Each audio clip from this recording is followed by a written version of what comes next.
of says what everybody's thinking. Your body language, your attitude, it was verging on desperation and begging. I think Simon can definitely go too far sometimes. He doesn't realise what it's like to stand up there, and I've stood up there. And you sang like you're a whipped dog.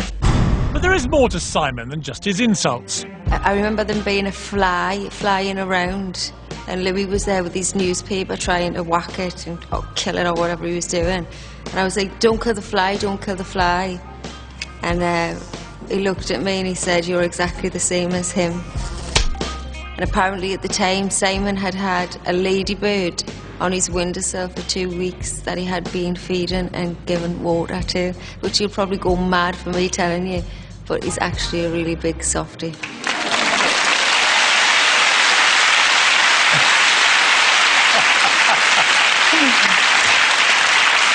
Simon, tell me about your relationship with Ladybird. Can I just go back to the "you sound like a whipped dog"? It did actually end with me saying yes. To? The person I said sounded like a whipped dog. Oh, so I was kind of like giving her a negative, but then went to a positive to try and help her because I wanted her to build up her self-esteem. Why are you trying to pretend you're a nice guy? Because I think it was a little bit one-sided, that clip, unlike the Ladybird. So you think that actually in your entire, 8 years judging, you've never been brutal with people? I have, yeah. No, I'm not saying that. I'm kidding around with that. But no, there's many, many times I've watched the show back, and I'm absolutely appalled. Seriously? Oh, yeah. Because you know what it's like, Piers? You do the show, you're not aware of what's happening in the room outside. You know, somebody just said, you know, my dog, Lassie, died yesterday, and blah, blah, blah. I'm in a bad mood, and, you know, awful. And you see it in that context. It's very, very difficult to watch. I mean, I've seen it firsthand on Britain's Got Talent when we do the auditions. If you feel either that someone is being victimised or isn't quite up to the pressure, or whatever it may be, or that someone's gone too far with them, you will stop filming. I've seen you do it. It happens. You know, when you're part of the audience as well, when we have people with us, the kind of the audience can take over you. You become part of a mob. And when you watch the show back, you realise that you've gone too far. Because what I try and do is that, first of all, everything's got to be done with a sense of humour here. But at the same time, I think it's got to be fair. And I think that you've got to be able to take it back as much as, obviously, give it out. It's a delicate balance, I'll be honest with you. How thick-skinned are you about criticism? Not great, to be honest with you. I don't particularly like it. What are the particular things you hate? When they get it right.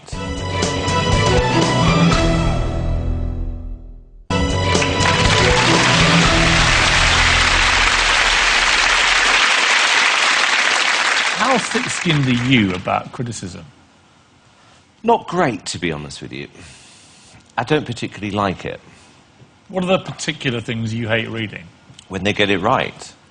You know, it's quite painful. I'm going to read you some quotes from people. Tom Meehan of Kasabian said about you, pop moguls like Simon Cowell, they take people and then destroy them. I mean, the big criticism, I guess, is that you build, with the shows that you have being so popular, you build people up for a crashing fall a lot of the time.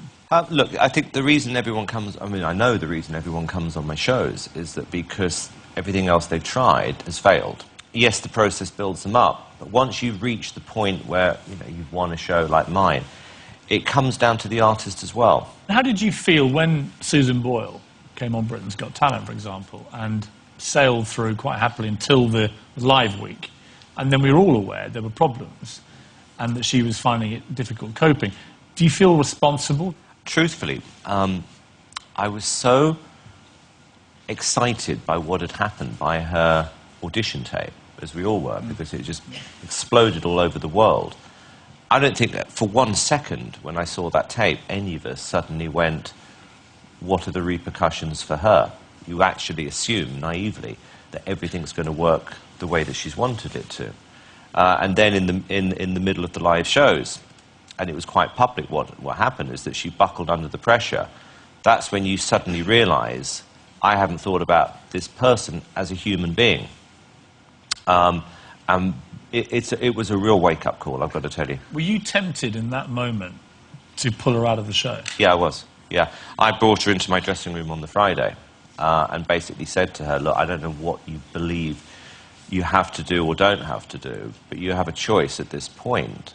And if you want to leave the show, you can still walk away, you know, proud for what you've achieved. But if this is too much, we're going to support you on this decision. But there was absolutely no way she was going to leave this competition. And I made it clear to her at that point. I said, Susan, you've got to understand, you may not win this.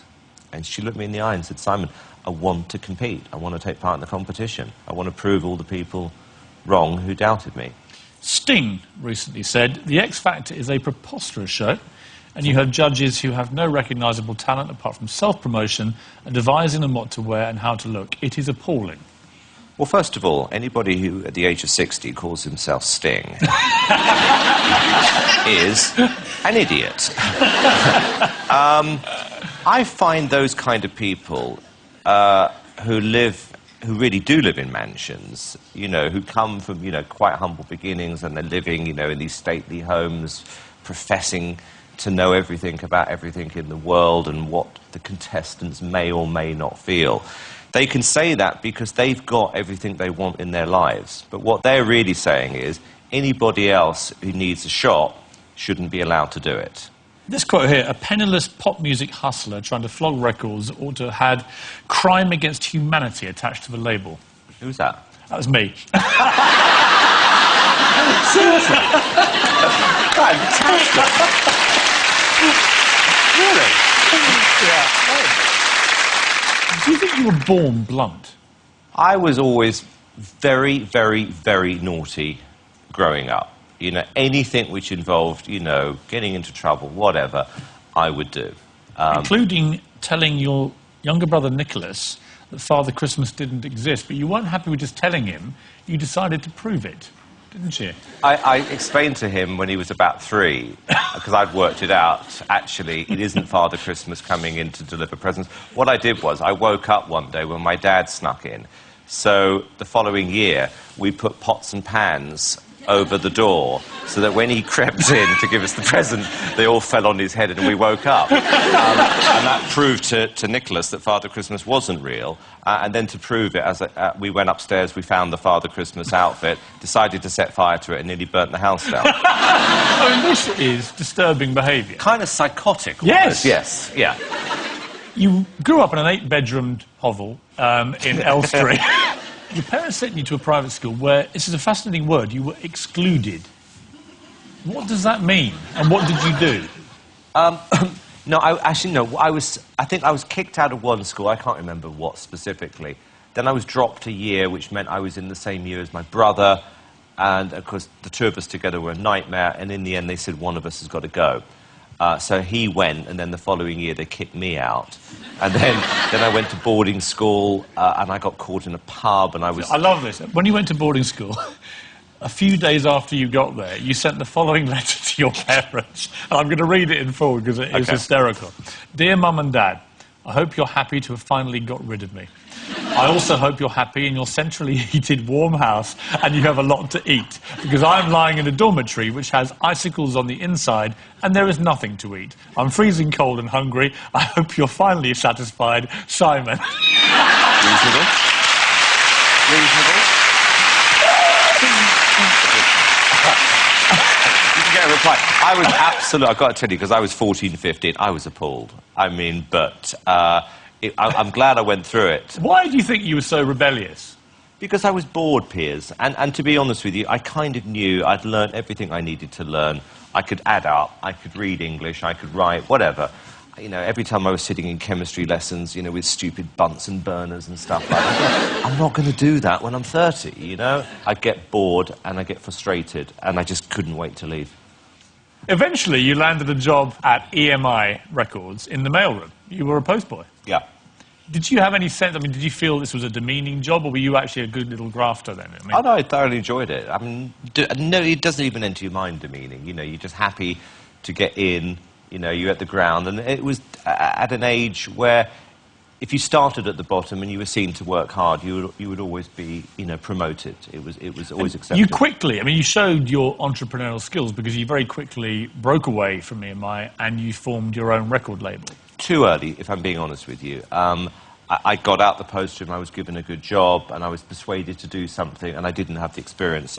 So I probably did it a bit early in hindsight, but I was very, very impatient at that point. There's no doubt you're a very effective boss now, but you've had to learn the hard way. And I want to take you back to the early 80s. Simon already had his own record label when he spotted a glamorous woman dancing in a club. She was exactly what he was looking for. First time I saw Simon, I'm quite shy, because there was this very hunky guy in a very tight vest with long sort of